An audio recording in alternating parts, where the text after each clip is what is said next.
What if the very fabric of our economy, money itself, was actually holding us back from solving some of our biggest global crises?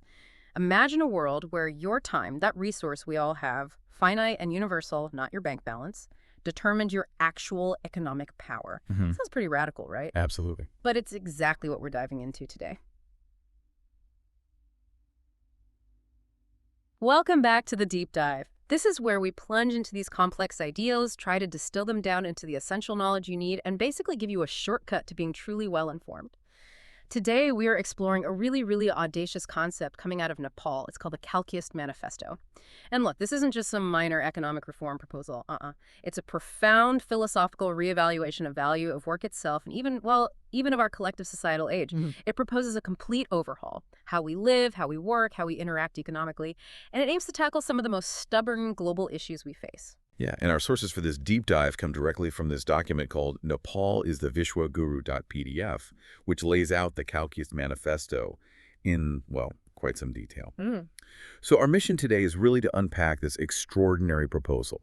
We'll dig into its sharp critique of traditional economic systems, delve into the really fascinating mechanics of its proposed time-based economy. Time-based, yeah. Understand its ambitious vision for societal transformation, and also look at how it plans to kind of seamlessly integrate modern technology. And of course, we'll also examine the significant challenges, because there definitely are challenges, but also the immense opportunities it presents, not just for Nepal, but potentially for the whole world.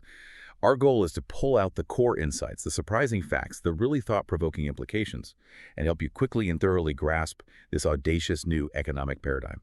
Okay, so to really appreciate the ambition here and the context of this Kalkiist Manifesto, I think it's really essential to understand the landscape it's emerging from.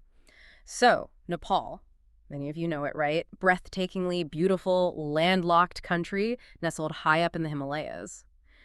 Economically, though, it remains predominantly agrarian. Agriculture still employs a huge chunk of the workforce, something like 65%, and contributes close to a third of its GDP. That's massive. It is. But despite that high employment number, agricultural productivity is actually notably low. It's really hampered by outdated farming methods, limited access to modern tech, and a persistent vulnerability to natural disasters just makes for a consistently tough economic environment for so many people there. Right, a precarious situation. Definitely. Now, there have been significant efforts to diversify, obviously. In recent years, we've seen noticeable growth in the service sector, particularly tourism. I mean, the allure of the Himalayas is undeniable, right? And a truly significant contributor, maybe surprisingly for some, is remittances. Money sent home from Nepalese citizens working abroad. Astonishingly, this accounts for around 30% of their entire GDP. 30%, wow. Yeah, it's a huge lifeline. But even with these efforts, these persistent challenges, they remain deeply entrenched. You've got ongoing political instability, often inadequate infrastructure, and a really significant and actually widening trade deficit. And just to put it into stark perspective, World Bank figures from 2019 showed that nearly 19% of the population lived on less than $1.90 a day. Wow. And the global COVID-19 pandemic, well, that only made things worse, pushing even more people into really profound poverty. So it's against this backdrop, this context of deeply systemic issues, of a nation grappling with these fundamental economic and social disparities, that the Kalkiist Manifesto is presented. It positions itself as, well, nothing less than a beacon of hope, a truly radical solution designed to transform these foundational problems right from the ground up. It's quite a profound framing, actually. The manifesto grounds its entire economic proposal in a philosophical underpinning that's deeply rooted in Hindu tradition, specifically the concept of yugas. Yugas, okay. Yeah, yugas. In Hindu philosophy, they represent a cyclical system of time, kind of like a cosmic timeline. There are 4 distinct ages: Satya Yuga, Treta Yuga, Dvapara Yuga, and then finally Kali Yuga. Yeah. Each successive age marks this progressive decline in human values, in righteousness, spiritual understanding. It sort of symbolizes the gradual erosion of moral order and societal harmony. So it gets progressively worse, in a way. That's the traditional view, yes. And so what exactly defines Kali Yuga? This is the current age, according to this philosophy. It's described as the age of darkness, moral decline, and strife. It's seen as a period characterized by, well, a pervasive deterioration of human values, widespread corruption, rampant greed, the prevalence of falsehood, and really profound social chaos. In this age, Dharma, which embodies things like righteousness, ethical conduct, cosmic order, is said to be at its weakest point. while adharma, unrighteousness, disorder prevails. Okay. According to Hindu scriptures, Kali Yuga is believed to have begun after the Mahabharata War, and it's already endured for over 5,000 years. Texts like the Bhagavata Purana specifically highlight how self-interest, deception, conflict, how these things come to dominate human society during this period, leading to widespread suffering and fragmentation. 5,000 years. That's a long time for an age of darkness. It certainly is. And so the manifesto's really audacious proposal to actually end this age is profoundly significant.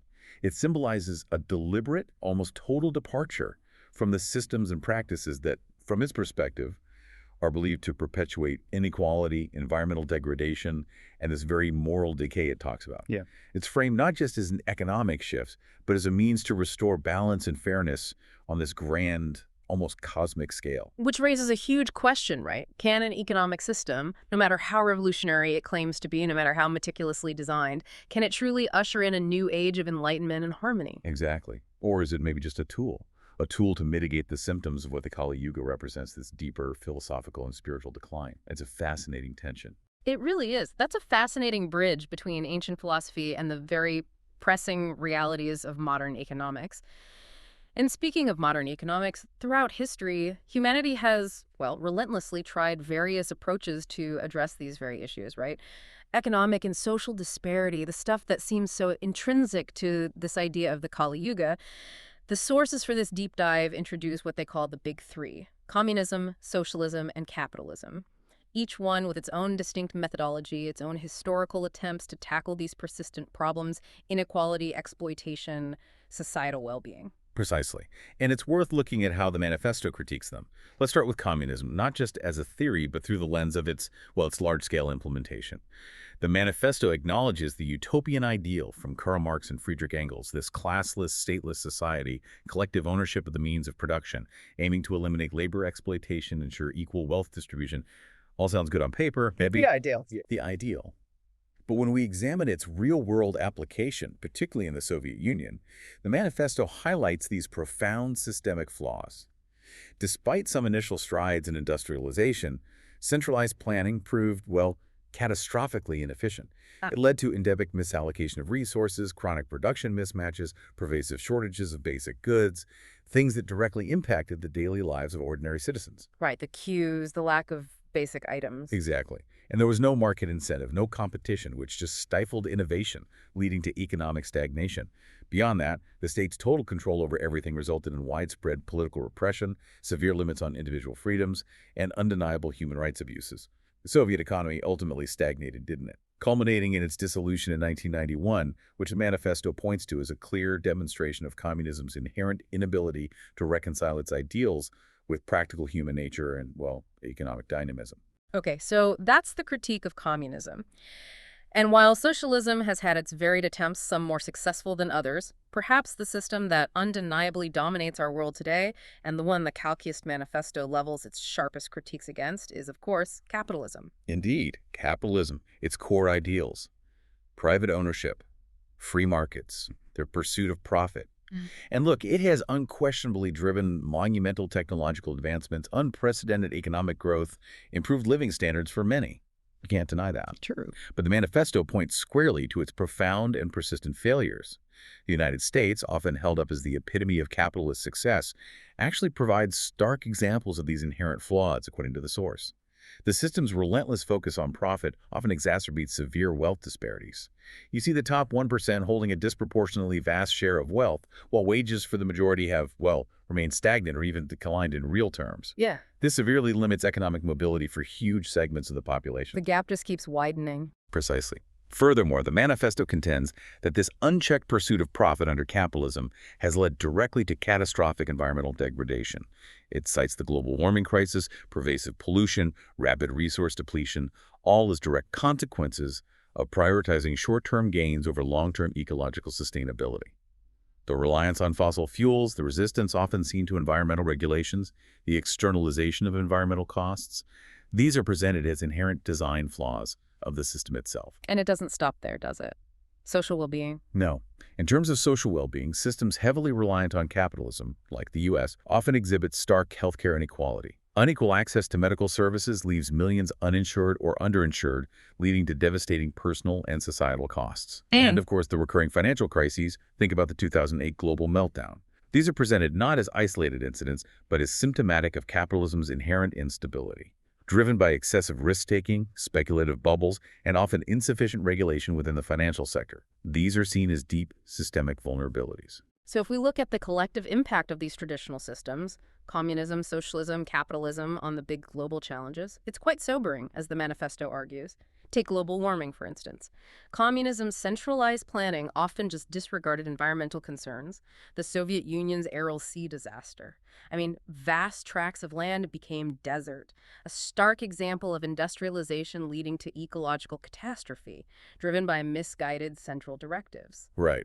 And while some socialist governments have implemented progressive environmental policies, others, like Venezuela with its heavy reliance on oil extraction, have paradoxically caused significant ecological damage, prioritizing industrial growth without adequate environmental safeguards. And then capitalism. Yeah, capitalism with its profit maximization drive, its emphasis on consumption, its undeniably accelerated deforestation, pollution, carbon emissions globally, exacerbating climate change through its inherent reliance on fossil fuels, and often a systematic resistance to robust environmental regulations that might curb profitability. Okay, so environment is one. What about social inequality? Well, communism, despite its stated egalitarian goals, frequently led to the rise of new elite classes, right, the nomenclatura. Ordinary citizens faced severe restrictions while the political elite enjoyed privileges. Not exactly equal. Right. Socialism has had mixed results. You look at Nordic countries, for example, they have achieved high levels of equality through robust welfare states. But other socialist experiments, like Venezuela again, saw increased inequality and widespread poverty due to economic mismanagement and pervasive corruption. And capitalism, as we've discussed, the manifesto argues it has significantly widened the gap between rich and poor globally, led to a stark concentration of wealth among a tiny top percentage and a profound decline in economic mobility, making it increasingly difficult for lower-income individuals to improve their socioeconomic status. And that's often worsened by unequal access to essentials, right? Like good education, affordable healthcare. It creates this vicious cycle of inherited disadvantage. Exactly. It reinforces itself. So after examining these systemic issues, these critiques of the traditional economies, the cycles of boom and bust, the persistent inequalities, the environmental toll, it becomes clearer why someone might propose a truly radical departure, why it might be seen as the only path forward. The Kalkiist Manifesto doesn't propose just tweaking the system. It's talking about a complete re-architecture of how we understand value, how we organize society. It's designed to transcend these limitations by fundamentally shifting how work and value are perceived, aiming to restore a balance, a fairness that previous systems have, well, arguably failed to achieve. Yeah, it's a ground-up reimagining. Okay, so let's unpack this audacious new vision. Where does it even come from? Let's start with its origins. The Kalkiist Manifesto itself has a truly fascinating origin story. It's this merger of ancient Hindu philosophy with a very contemporary, very sharp critique of our current socioeconomic problems. The name itself, Kalkiist, comes from Kalki, the prophesied 10th and final avatar of the Hindu god Vishnu, who is believed to appear at the very end of the current age, the Kali Yuga we just talked about, to restore righteousness, cosmic order, balance. Right, the end times figure, in a sense. Exactly. And what's so striking here is how the manifesto grounds its entire economic proposal in these ancient, profound, philosophical, and frankly religious claims. It essentially posits that this new economic system is the divinely inspired means to truly end the very age of darkness we discussed. It's a redefinition of what an economic blueprint can even be. It's not just policy, it's something much bigger. It's a bold and visionary connection, certainly.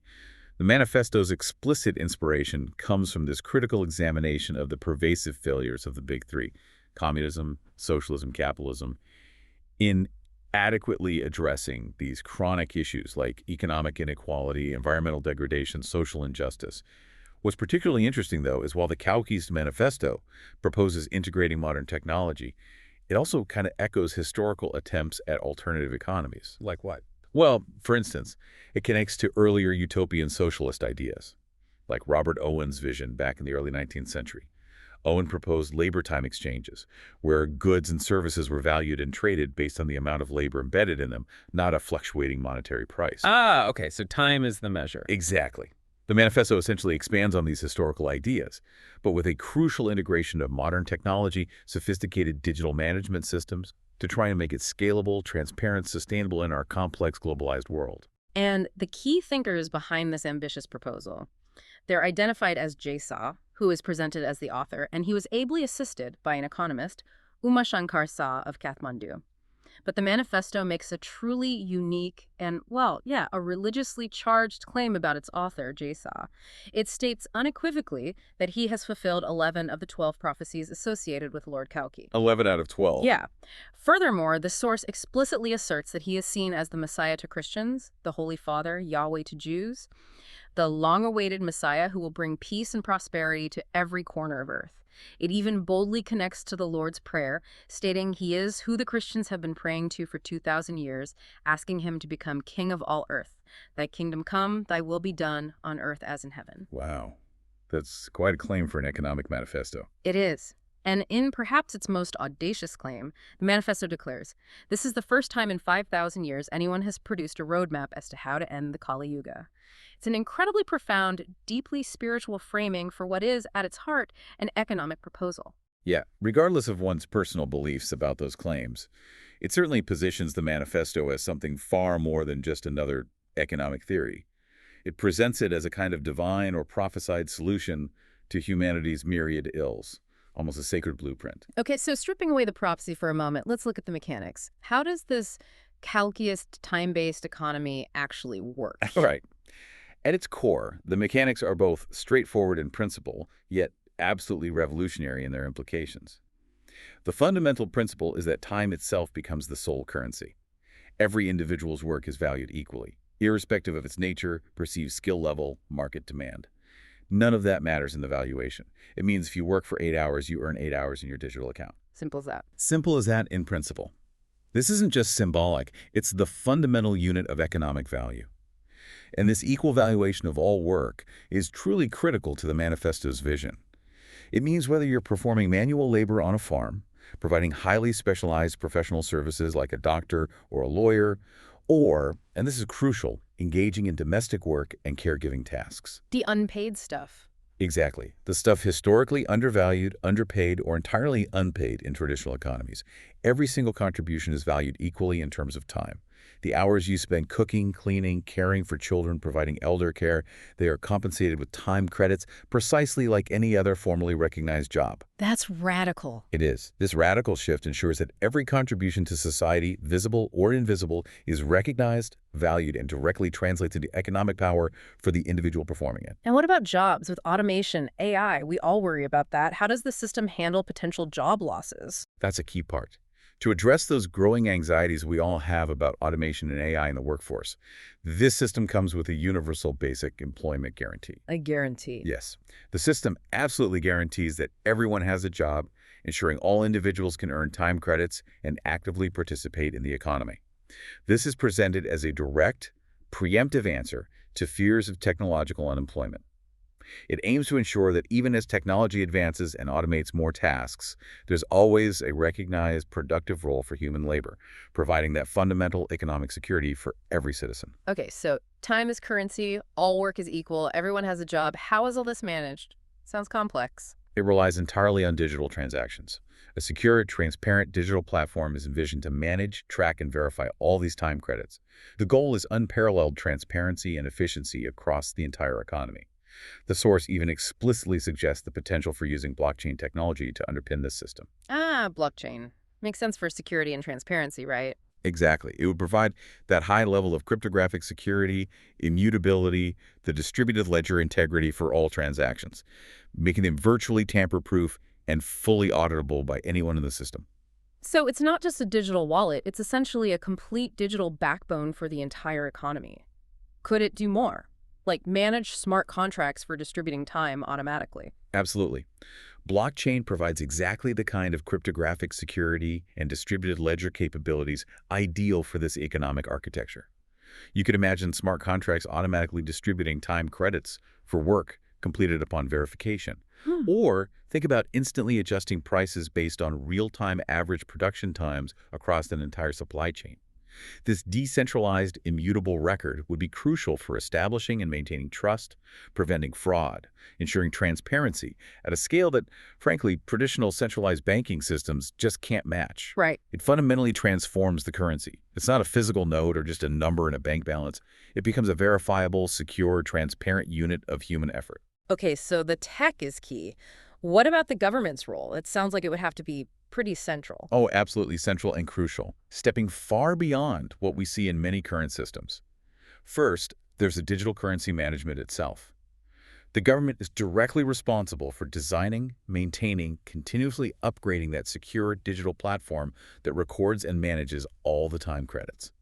This involves ensuring robust security against cyber threats, absolute integrity, actively preventing fraud or manipulation, and maintaining meticulously accurate, real-time records of every single time-based transaction, everywhere. That's a huge IT job. Massive. Then there's regulation and oversight. The government would be responsible for establishing the comprehensive rules for how time credits are used, setting pricing guidelines, ensuring fair employment practices, labor standards, actively preventing any form of exploitation. They also provide the employment guarantee itself, actively offering job opportunities in various sectors, public, private, community-based, as needed by the evolving economy. Okay, but here's the part that really struck me as a core departure from capitalism. The pricing. You mentioned the government determines the prices of all goods and services. Yes. And this is crucial. Prices are based on the average time required to produce them, not on fluctuating market forces, supply and demand dynamics, or profit margins. It's a fundamental redefinition of how value is conceived and assigned. How? How does the government practically calculate that average time for everything, from a smartphone to a loaf of bread to a haircut, and then keep updating it? The economy's dynamic. Yeah, that's where the advanced technology really comes in. The manifesto suggests a highly sophisticated system, almost certainly leveraging AI and big data analytics to track the full life cycle of production for every single good and service. This means meticulously quantifying every hour of human labor involved, from raw resource extraction through manufacturing, logistics, quality control, all the way to distribution and sale. It would involve a continuously updated, transparent ledger. The system constantly recalibrates prices as production processes become more efficient, maybe through automation or perhaps more resource-intensive due to scarcity or something. It implies an unprecedented level of real-time economic data analysis, a truly transparent, dynamic accounting of collective human effort. So the price reflects the actual human input, constantly updated. That's the idea. And finally, a key government function would be comprehensive public awareness and education. Pervasive campaigns to inform citizens about the system's benefits, demystify how it works, provide ongoing guidance on managing their time-based earnings, really fostering widespread trust and participation. Okay, let's make this really concrete. Give me some examples. How would pricing actually work in hours, minutes, seconds? All right, imagine basic necessities. A loaf of bread, you factor in the time for growing wheat, processing it, baking, transport. Maybe that comes out to 1 hour of average labor time. So the price is 1 hour. A liter of milk. Milking the cow, pasteurization, packaging, distribution. Perhaps that averages out to 30 minutes. The pricing aims to reflect the actual human effort embodied in the product. Right, not what someone thinks it's worth in the market. Exactly. Now think about professional services. A doctor's appointment, say a typical 30-minute consultation. The price would be 30 minutes of time credit. Meaning everyone has equal access to essential medical care, regardless of their prior financial status or ability to pay in traditional money. The economic barrier is removed. Okay. What about a lawyer? Same principle. A lawyer consultation that lasts an hour. That's 1 hour of time credit. Making crucial legal assistance universally accessible, removing that economic barrier to justice that so many face. Education. That's usually expensive. In this system, primary education, seen as foundational, might have a nominal time cost. Maybe just 1 hour of a parent's time credit covers a full day of schooling, effectively making it universally accessible without direct cost to the student. Higher education, reflecting the extensive time professors spend preparation, teaching, research, grading, would be priced accordingly. A semester-long university course, for instance, might require, say, 100 hours of time credit, making quality higher education accessible based on accumulated effort, not accumulated wealth. Interesting. Housing. Rent. Utilities. Following the same logic, rent for a house will be based directly on its construction time and ongoing maintenance time. So if building a house requires 1,000 hours of labor and annual maintenance averages 100 hours, maybe the monthly rent could be set around 10 hours. Okay. Utilities like electricity, water, internet, priced based on the average maintenance time and infrastructure upkeep required. Yeah. So monthly electricity service might cost, say, 2 hours of time credit. And consumer goods, a pair of jeans, a phone. A pair of jeans, factoring in design, manufacturing, distribution, Yeah. maybe 5 hours. A sophisticated smartphone, reflecting all that R&D, complex assembly, quality control, could be 50 hours. 50 hours for a phone and transport. A bus ride, calculated based on the driver's time, vehicle maintenance, fuel efficiency, maybe 15 minutes. For a private vehicle, its manufacturing time, let's say 1,500 hours, would be distributed over its expected lifespan. So monthly leasing might be 30 hours, or outright purchase based on its total embedded labor, making ownership or access a matter of accumulated time. Okay, hearing these examples, what stands out to you about this pricing? How does this fundamentally change your perception of value when everything is measured not in fluctuating dollars or rupees, but in this universal, tangible constant of human effort, of time itself? Well, the immediate striking insight for me is that it completely decouples value from scarcity or perceived skill level, right? Instead, it roots value in this universal, egalitarian metric, human effort. A surgeon's time, while obviously highly trained and specialized, is now numerically equivalent in currency terms to a cleaner's time. That's huge. It is. And it doesn't devalue the surgeon's expertise.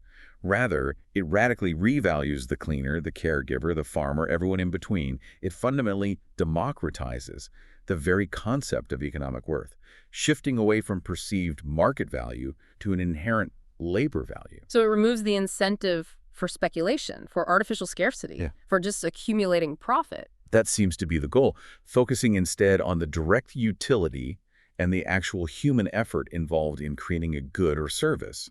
It's a profound shift in thinking. It really is a radical redefinition of value, and a core component of this societal transformation you mentioned earlier is the pivotal role envisioned for women and gender equality. Traditional economies have historically undervalued or just flat out not compensated domestic and caregiving work, right, which is predominantly performed by women.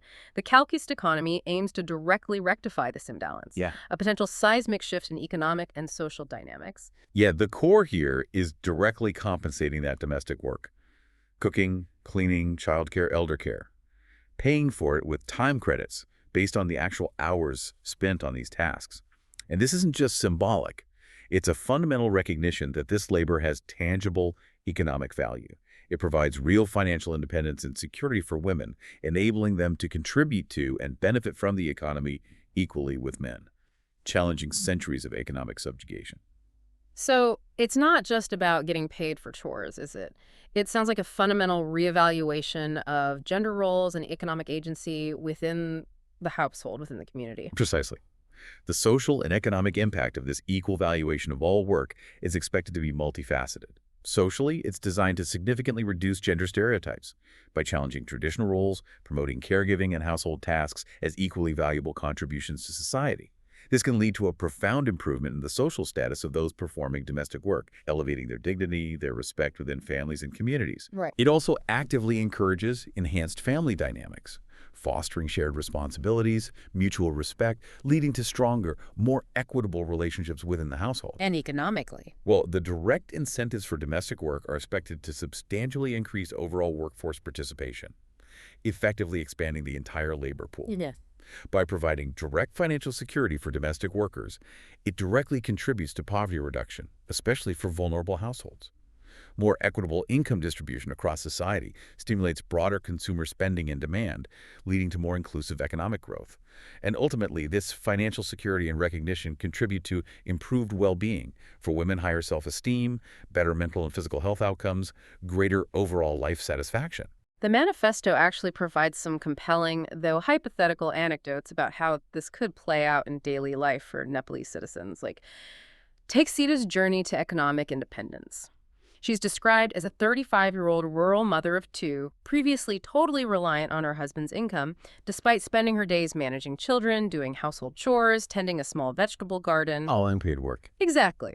In the Kalkiist system, she starts earning time credits for all that previously unpaid domestic work. She then uses those credits to buy essentials, gaining this profound sense of financial independence and agency she never had. And even more powerfully, she's then able to enroll in a local skill development program, paid for with her time credits, learning new skills that let her contribute even more directly to her household income through her own recognized efforts. That's transformative. Right. Then there's Maya's enhanced social status. A 50-year-old woman from Kathmandu, Maya devoted her life to managing her household, caring for her elderly parents, often feeling undervalued, overlooked. Under the Kalkiist economy, her domestic and caregiving work is formally recognized, compensated with time credits. She now uses these credits to access quality healthcare for herself and her parents, something that was a constant financial strain before. This newfound economic recognition doesn't just improve her quality of life, it fundamentally elevates her social status within her family, her community, leading to greater respect, appreciation for her lifelong efforts. He gives dignity to that work. Exactly. And finally, consider Rekha's contribution to economic growth. A 28-year-old from Pokhara, Rekha previously balanced a precarious part-time job with extensive home care responsibilities, struggling desperately to make ends meet. With the Kalkiist system, her domestic work is compensated equally with her paid job, providing a stable, recognized income for all her efforts. She then strategically uses her accumulated time credits to invest in a small, home-based craft business, selling handmade items locally. This additional self-generated income profoundly stabilizes her family financially and directly contributes to the local economy, fostering this new wave of localized entrepreneurship. These stories really illustrate the profound potential impacts, don't they? This revaluation of labor, the broader implications. I mean, Nepal potentially serving as a groundbreaking model for a global movement towards genuine gender equality, directly aligning with key UN Sustainable Development Goals, gender equality, decent work. It raises a really important question, though. What kind of global ripple effect could recognizing all work, especially caregiving and domestic labor, have beyond just Nepal? If this revolutionary model were to truly spread, be adopted elsewhere, what would that world look like? That's a huge question. And beyond the social transformation, the Kalkiist Manifesto deeply embraces technology, particularly AI and robotics, as absolutely central to its future vision.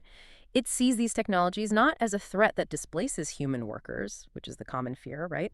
But rather as powerful, enabling tools to maximize collective productivity and ensure the equitable distribution of benefits across all layers of society.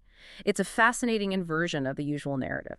That's a crucial distinction, isn't it, from many current anxieties around automation? In this system, AI and robotics are actively leveraged to automate the routine, the repetitive, often physically demanding tasks in manufacturing, precision agriculture, complex logistics. This strategic automation frees up human labor for more complex, creative, intrinsically human endeavors, things that require ingenuity, critical thinking, empathy.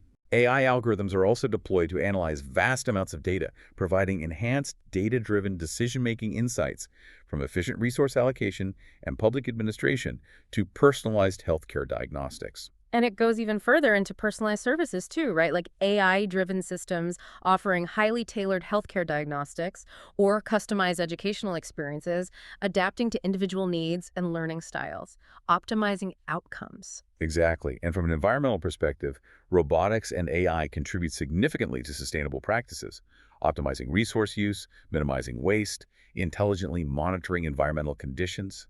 Think precision agriculture using AI to target water and fertilizer use, drastically reducing waste. Right. And of course, these technologies dramatically accelerate innovation and research, enabling rapid prototyping, sophisticated simulation, agile testing of new ideas, fostering continuous improvement and discovery. Okay, so technology is a tool for efficiency and innovation.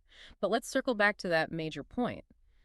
How does the system explicitly alleviate fears of technological unemployment? You mentioned the Universal Basic Employment Guarantee. Right. Instead of displacing human workers, automation is intelligently integrated within this comprehensive framework that guarantees universal basic employment for every citizen.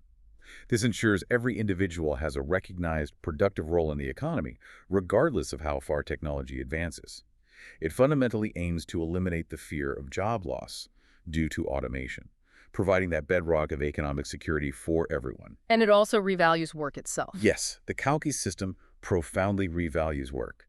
By valuing all forms of work equally, including those historically undervalued or unpaid tasks like caregiving, community service, the arts, it proactively creates vast new employment opportunities, Opportunities in areas that directly enhance social well-being and human flourishing, areas that might not be incentivized by traditional profit motives. Right, things we need but aren't profitable. Precisely. Furthermore, there's a strong emphasis on continuous reskilling and upskilling. Robust government-supported programs helping workers adapt to new roles created by AI and robotics, ensuring no one is left behind.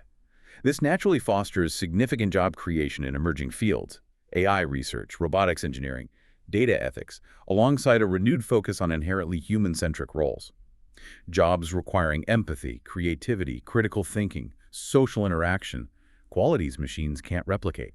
Education, healthcare, arts, social services. So what this all points towards is the potential for what the manifesto quite audaciously calls a Cambrian explosion of productivity. That's a big phrase. It is. It's not just incremental growth. It's envisioned as this period of rapid, unprecedented economic output, driven by the powerful synergy of technological innovation and this highly equitable distribution of resources.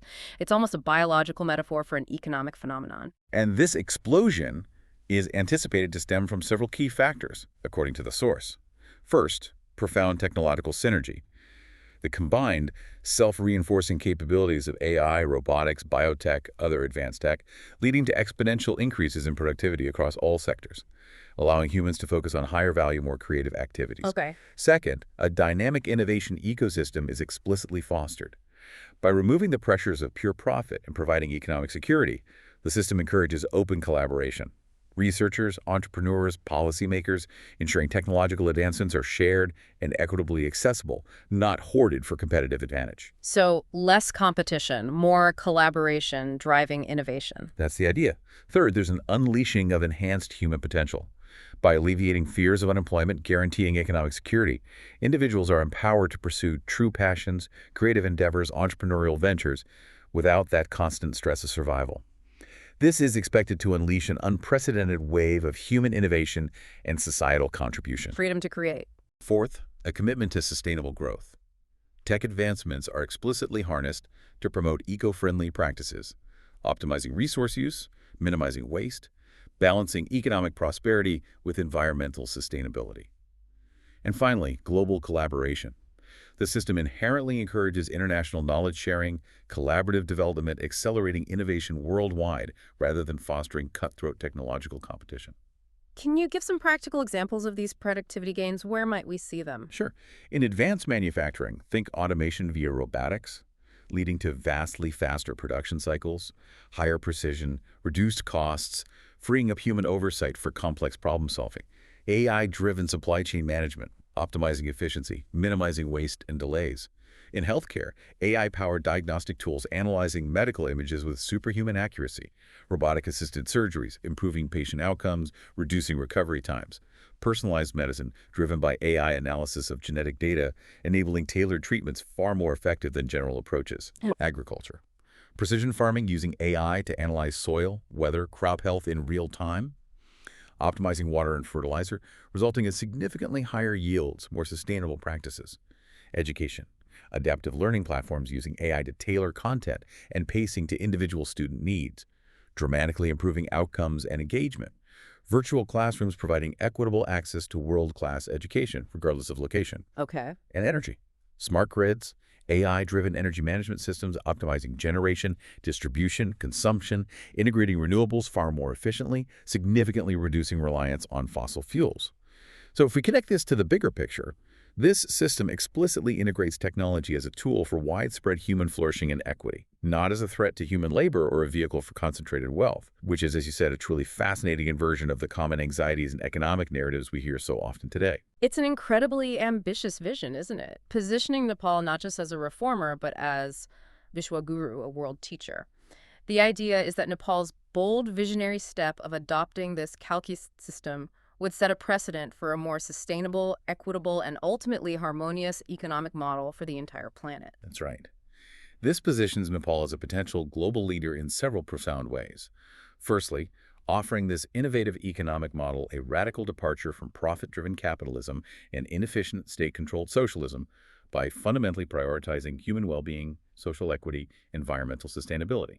Secondly, by ensuring equal pay for all work, including that vital but historically undervalued domestic and caregiving labor, it directly addresses deep-seated economic and gender inequality.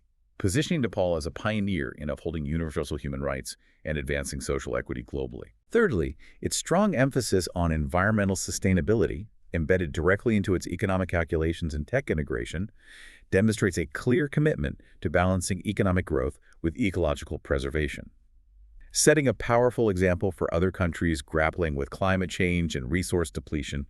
Fourthly, by leveraging modern tech for digital currency management, transparent transactions, intelligent resource allocation, Nepal aims to be a leader in digital economies and smart ethical governance, showing how technology can serve humanity. And finally, by grounding its economic model in ancient Hindu philosophy, particularly the Kalki avatar, bringing in a new era of righteousness, Nepal presents itself as a moral and ethical leader on the global stage, offering a spiritual as well as economic blueprint for collective liberation from the Kali Yuga.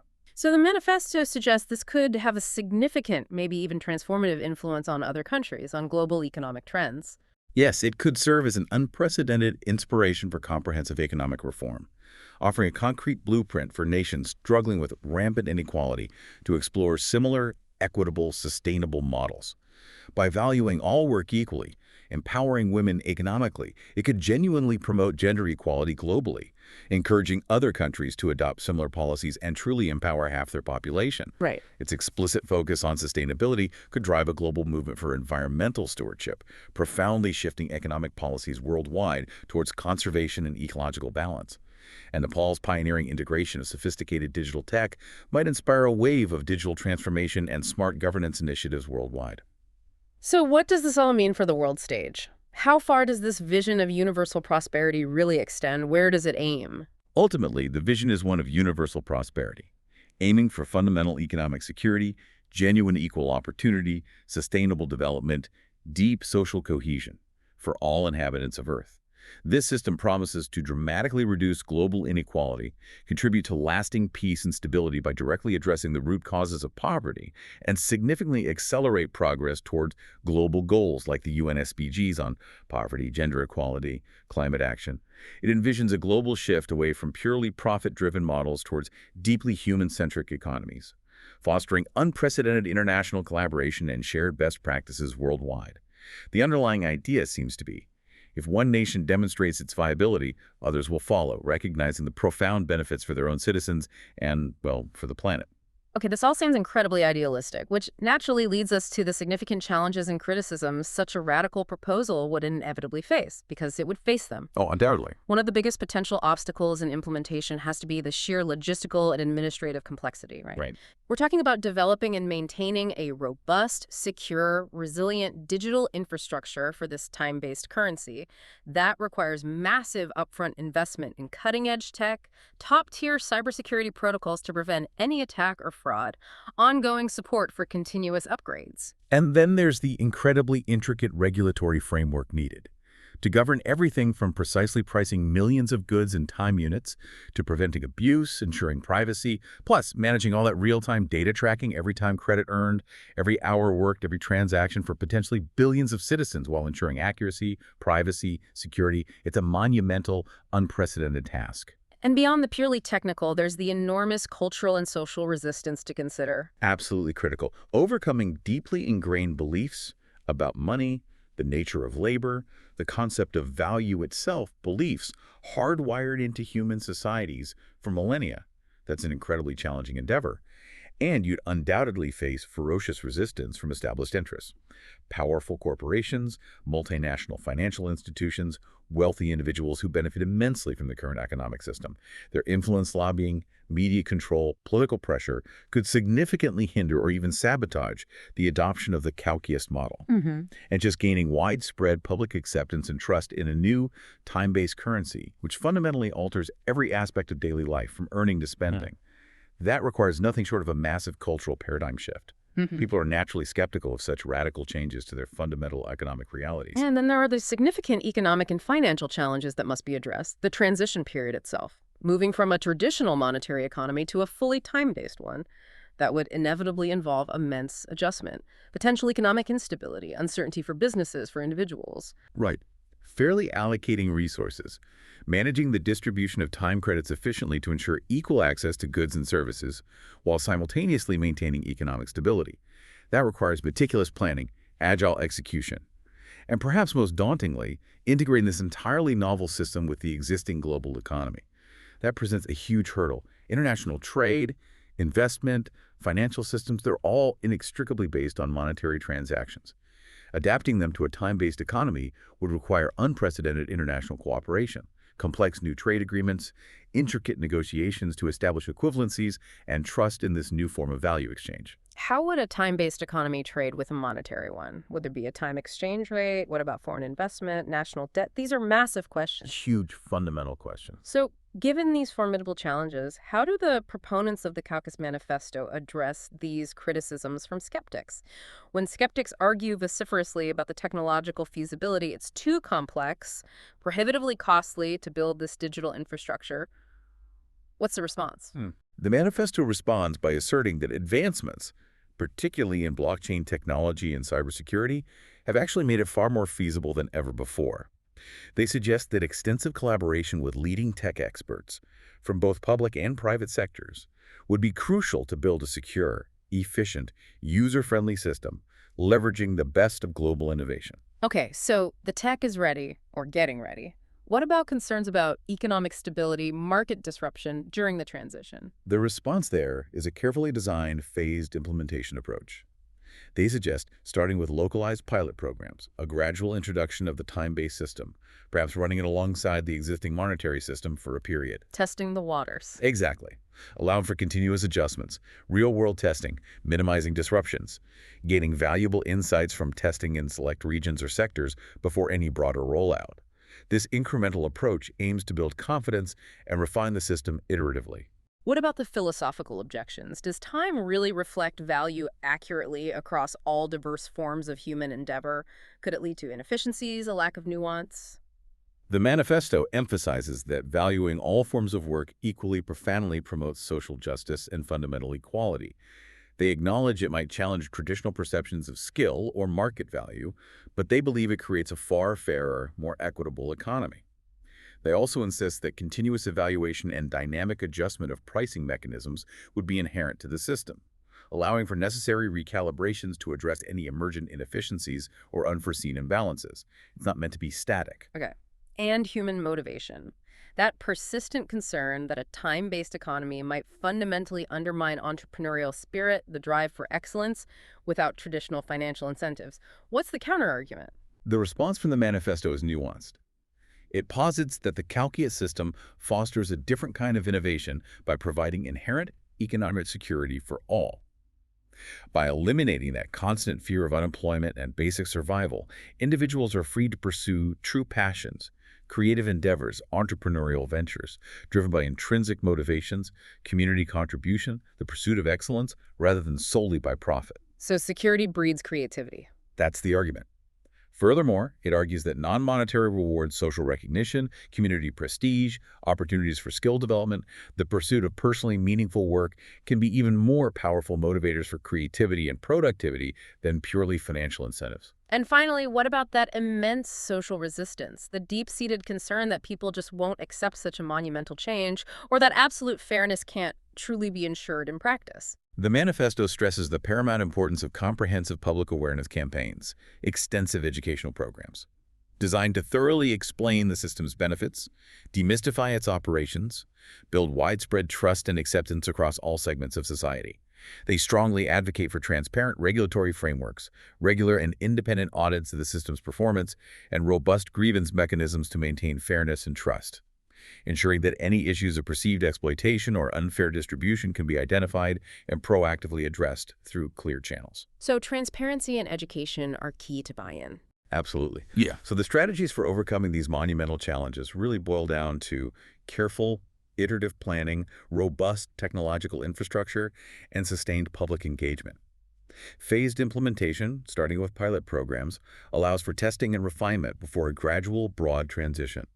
Public awareness and education campaigns are crucial to inform citizens, build buy-in. Technological and regulatory support means collaborating with tech experts, building robust digital infrastructure, alongside strong regulatory frameworks for transparency and fairness. And finally, international cooperation is absolutely essential. For global dialogue, adapting existing trade and investment practices for time units, ensuring seamless global integration eventually. Which brings us back to that big question. What kind of visionary leadership, what level of international diplomatic engagement, and what scale of global buy-in would truly be required to make such a profound shift a reality across the world, not just in Nepal? It's a staggering question, isn't it? The scale is immense. It really is.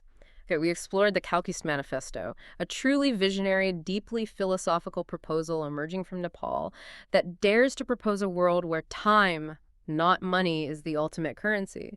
It aims to fundamentally dismantle inequality by valuing all human effort equally, empower women by formally recognizing domestic labor, harness advanced technology for the common good, and even boldly claim to end what they call the Age of Darkness. It's an audacious reimagining of our global economic future, a blueprint for a society built on radically different foundations. As we wrap up this deep dive, maybe consider this. In our current system, we often say it almost as a truism, right? Time is money. The Kalkiist Manifesto proposes the inverse, a complete flip of that paradigm. Money is time. If all human labor, all human effort, every minute of your productive day truly became equally valuable, measured in that universal, tangible constant of time, how would that fundamentally reshape our understanding of prosperity, of success, of what it truly means to be a contributing member of society? Yeah. How might our daily lives, our deepest aspirations, our very relationship with each other fundamentally change when every minute you spend working, whether you're tilling a field, performing surgery, or caring for your child, holds the exact same economic weight as anyone else's minute? What would you do with your time if your economic security, your basic needs, your societal contribution were absolutely guaranteed by the simple act of living and working? It's a profound thought experiment, and perhaps, according to this manifesto, a potential future.